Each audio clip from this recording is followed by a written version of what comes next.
दिल्ली में सत्ता में आप बैठे हैं अनुराग, पहला सवाल आपसे कि आपके लिए जरूरी नहीं, इन्हीं मुद्दों पे आप इलेक्शन जीते थे पहली बार 11 साल पहले, आज आप इन्हीं मुद्दों से भागते हैं। आप क्यों नहीं बात करते कि दिल्ली में महंगाई कितनी है, दिल्ली में नौकरियां आप कितनी दे पाए, दिल्ली में आप कितना विकास कर पाए। वो 8-9 स्कूलों की लिस्ट नीति आयोग की मत दिखाइएगा अनुराग जी, मैं उसके आगे की भी बात कर रहा हूं। आप आम लोगों की बात कीजिए, बताइए आपने कितने छप्परों को कंक्रीट का लेंटर बनाया, आपने कितने युवाओं की जिंदगी बेहतर की। अगर बीजेपी को घेरना है तो इस पे घेरिए, क्यों नहीं करते हैं आप बात? क्या आपके पास फैक्ट्स नहीं है? क्या वो सब शगुफा था? क्या आपको अल्टीमेटली पानी बिजली करके शराब फ्री देनी थी? Anurag ji, what's the reality? कोई पेट्रोल की, कोई आलू की, कोई प्याज की, कोई आटे की बात नहीं करता। ऐश्वर्या भाई आज आप पता नहीं किस मूड में आए हैं, लेकिन मैं आपको बधाई देता हूं कि आते ही आपने नहीं मूड नहीं, बेसिक पॉइंट है साहब, कर दिया कि कैसे वो कहते हैं कि फ्री बीज नहीं देनी चाहिए, फ्री रियलिटी है तो रियलिटी है ना। मंच से कहते हैं कि फ्री की रेवड़ी देखिए हम बंद नहीं करेंगे, जारी रखेंगे। मैं इस बात के लिए आपको बधाई देता हूं कि आपने वो चेहरा बेनकाब कर दिया। मैं इसके लिए भी शुक्रगुजार हूं आपका कि आप पूछ रहे हैं कि हमने क्या किया। बीजेपी तो पूछ ही नहीं रही है, ओपोजिशन में होने के बावजूद। हम तो कह रहे हैं कि हमसे पूछो ना कि हमने काम क्या किया, हमें कटघरे में खड़ा करो। आज आपने पूछा है तो मुझे बहुत अच्छा लगा। तो मैं आपकी जानकारी के लिए बताना चाहता हूं कि हमने दिल्ली के अंदर क्या क्या किया। आपने कहा कि कच्ची कॉलोनियों में सड़कें क्यों नहीं बनाते, भाई हमने 10,000 किलोमीटर की सड़कें कच्ची कॉलोनियों के अंदर बना दी दिल्ली में। क्या बात कर रहे हैं आपने हमसे कहा कि क्या काम ये किया, कहां के फिगर है? 38 नए फ्लाईओवर बना दिए, 38 नए फ्लाईओवर बना दिए। ऑफिशियल फिगर हैं। दिल्ली की कच्ची कॉलोनियों में आप जाते नहीं ना ऐश्वर्या भाई आजकल, वहां अजय जी सुन रहे हैं, आपको काउंटर करेंगे टाइम पे। इसीलिए दिल्ली के लोग हमसे खुश हैं। हमने 38 फ्लाईओवर बना दिए जिसमें 700-800 करोड़ रुपया बचाया, समय से पहले उनको पूरा किया।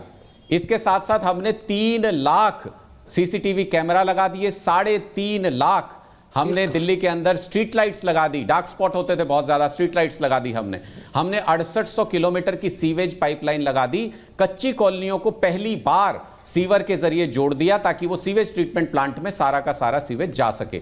हमने 4000 किलोमीटर की नई वाटर पाइपलाइन दबा दी दिल्ली के अंदर।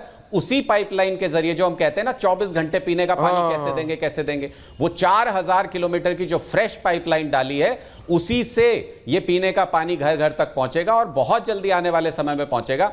मैं आपको एक उदाहरण देके बताता हूं ऐश्वर्या भाई कि सिर्फ जितने 70 साल के अंदर इन्होंने जितने स्कूल के कमरे बनाए थे 24,000 कमरे, हमने 10 साल के अंदर 22,000 स्कूलों के कमरे बना दिए। बहुत अच्छा मुझे काम एक डेवलप्ड कंट्री बता दीजिए जहां पे एजुकेशन, जहां पे हेल्थ, जहां पे बिजली, जहां पे पानी की व्यवस्था अच्छी ना हो। बिना इन चीजों के आप मंगोलपुरी कब नहीं बन सकते। आप पिछली बार मंगोलपुरी कब गए थे? इसी पे काम कर रहे हैं। आप पिछली बार पटपड़गंज कब गए थे? आप पिछली बार विनोद नगर कब गए थे? मनीष सिसोदिया की कॉन्स्टिट्यूएंसी थी।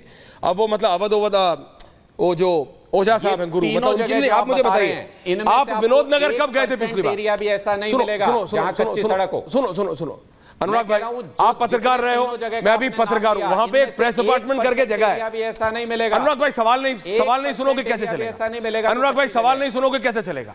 सवाल नहीं सुनोगे कैसे? आपने पूछा था, आप भी एक पत्रकार रहे हो, आईपी एक्सटेंशन गए हो, उसका फैंसी नेम हो गया था, है वो असल में विनोद नगर ही है ना। वहां पे सारे मतलब अपार्टमेंट्स बने हुए हैं, आईपी एक्सटेंशन, वहां पे एक प्रेस अपार्टमेंट भी है।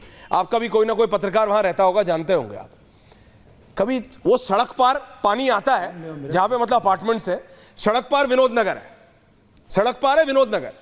कभी 4 कदम चलिए विनोद नगर में अंदर, आपको पता लगेगा। जितने आपने पुलों की बात की है, पुल छोड़िए, पुलिया वो जरा सी 2x4 की पुलियाओं की कितनी जरूरत है, साफ पानी की कितनी जरूरत है। अपार्टमेंट में आता है सड़क पार, और इधर सड़क पार विनोद नगर है, और जाके देखिए आपकी पोल खुल जाएगी। मैं आपको फ्रैंकली बता रहा हूं, please send your team there. No I will come to you. लेकिन Ajay Alok ji, now point to you, आप भी उनके घर पे अटक जाते हैं। मैं दिल्ली की जनता से आप पूछिए, बहुत बड़ा इशू है करप्शन का, आप बताइए, लेकिन दिल्ली के जनता की विकास की बात भी तो कीजिए। इनको घेरिए ना कि तुम ये बोलते रहते हो इतने 1000 किलोमीटर मतलब पुल बना दिए। सेंट्रल दिल्ली में चलिए, विनोद नगर भी मत जाइए, सेंट्रल दिल्ली में कितनी जगहें हैं जहां पे आज भी सेंट्रल दिल्ली, लुटियंस दिल्ली में काम नहीं हुआ है, और ये कहते हैं कि ये विकास कर रहे हैं। अजय जी, आप इनको घेरते नहीं है? देखिए ऐश्वर्या जी, अजय जी आंखों में शर्म बची हो। बोलिए अजय जी। घेरा उनको जाता है जिसकी आंखों में शर्म बची हो। थेथर के पेड़ पे कितना भी लाठी मारो असर नहीं होता, ये पुरानी कहावत है। इन पे कोई असर नहीं होगा। हम बस जनता को बता रहे हैं कि 10 वर्षों में इन्होंने क्या किया। अभी बहुत अच्छी लाइन बोली इन्होंने कि हमने इतनी किलोमीटर पानी की पाइप दबा दी। सही में पानी की पाइप ऐसी दबाई कि पानी की पाइप से पानी नहीं, सीवर का पानी आता है। और अरविंद केजरीवाल के उस शीश महल में 15 करोड़ का वाटर ट्रीटमेंट प्लांट लगा हुआ है। क्या ये गलत है? अनुराग जी बताएंगे मुझे, वो तो काफ़ी घूमे हुए होंगे। हम केंद्र सरकार की तरफ से हम क्या कर रहे हैं हम ये बताते हैं। हम अब पॉजिटिव उपलब्धियों को गिना रहे हैं। अगर हम ये कहते हैं झुग्गी झोपड़ी में जाके कि हर झुग्गी झोपड़ी को हम अगले 10 वर्षों में पक्का मकान उसी जगह पे देंगे, तो ये हमारी कमिटमेंट है। और हम पे लोग क्यों विश्वास करेंगे? वो इसलिए करेंगे क्योंकि 4 करोड़ घर बना के हमने पूरे देश में दिया है। 4700 फ्लैट सिर्फ दिल्ली में दिए हैं झुग्गी भालों को, जिसका स्वाभिमान अपार्टमेंट नाम रखा गया है। प्रधानमंत्री शहरी आवास योजना के तहत 29,000 फ्लैट्स हम दे चुके हैं दिल्ली एनसीआर में। ये क्या बात करेंगे? हमने क्या किया आप ये सोचिए कि जरा ईस्टर्न वेस्टर्न पेरिफेरल एक्सप्रेसवे नहीं बनता, द्वारका एक्सप्रेसवे नहीं बनता, ये रैपिड मेट्रो रैपिड ये नहीं बनता, तो आज पोल्यूशन की स्थिति क्या होती? ये तो कचरे का पहाड़ हटा रहे थे 2019 में। क्या कचरे का पहाड़ हट जाएगा? याद करिए आप, गाजीपुर कचरे का पहाड़, बाकी कचरे का पहाड़ अरविंद केजरीवाल का बयान था, वो नहीं हटा पाए। लेकिन दिल्ली मुंबई एक्सप्रेसवे में उसी कचरे का पहाड़ को हमने कम कर दिया, उस कचरे से हमने सड़कें बनाई। ये हमारा विजन है। हमने क्या क्या 76,000 करोड़ के इंफ्रास्ट्रक्चर प्रोजेक्ट सिर्फ दिल्ली में किए हैं केंद्र सरकार ने, जो कि दिखता है, जो दिल्ली की शान दिखती है। चाहे वो एक्सप्रेसवे हो गया, चाहे 12,000 करोड़ मेट्रो में डाल के उसका विस्तार हुआ हो, चाहे वो दिल्ली मेरठ रैपिड एक्सप्रेसवे का हुआ हो, चाहे आप दिल्ली में 12,000 करोड़ की फ्री इलेक्ट्रिकल बसेस उतारने हुआ फेम योजना के तहत। हम, क्योंकि दिल्ली इस देश का कैपिटल है, पूरा विश्व देखता है दिल्ली को। अच्छा नहीं लगता है मुझे अनुराग जी। न्यूटन जोन की बात हो रही थी, मेरा फ्लैट है 12 खंबा रोड में, वहीं रहता हूं मैं। मेरे घर के पीछे वाली गली आके देख लीजिए, पार्क आके देख लीजिए, आपको पता चल जाएगा कि आपके काउंसलर, आपकी सरकार ने कितना काम किया। लेकिन अब हमें कहने की जरूरत नहीं है, ये जनता देख रही है। झुग्गी वालों के बीच में जब जाके हम कहते हैं कि हम पक्का घर देंगे, तो हमारी कमिटमेंट है, वो लोग जानते हैं मोदी जो वादा करता है वो पूरा करता है। आज इसीलिए आपको खलबली मची हुई है। 4,700 घर हम दे चुके, स्वाभिमान अपार्टमेंट आपने कितने दिए?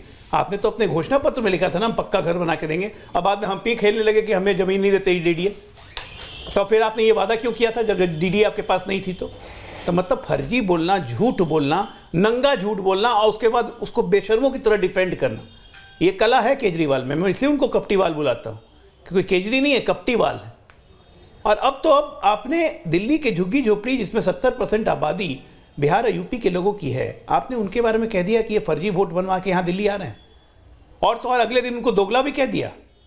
मतलब आप इतने विक्षुब्ध हो गए, विक्षिप्त हो गए मानसिक रूप से कि आप दोगला, फर्जी वोटर, हर चीज आप करते जा रहे हैं। और आज क्या हुआ? दिल्ली हाईकोर्ट ने कैसी फटकार लगाई है इसी शराब घोटाले में, क्योंकि उस समय पर रिपोर्ट आपने विधानसभा में टेबल क्यों नहीं की? मार्च 22 को आपको रिपोर्ट मिल गई थी, मार्च 22 2023 को। क्यों नहीं आपने इस पर एक्शन लिया? तब भी आपको शर्म नहीं आएगी। आप बेशर्म हो चुके भाई। कितने हम बोले ऐश्वर्या जी, ये ऐसी मोटी भैंस की चमड़ी हो गई है, पानी टिकता ही नहीं है। क्या बोलेंगे आप? इसका एक ही जवाब है, जनता। अब वो जनता इनको जवाब देना शुरू कर चुकी है। नहीं, पता लग जाएगा अजय जी कौन कितने पानी में है। लेकिन मेरा एक लास्ट सवाल है, शाह जी के मिलने के बाद से शकूर बस्ती गए थे ना, शकूर बस्ती में कैसा विरोध हुआ था पता चला ना, भागना पड़ गया वहां पे।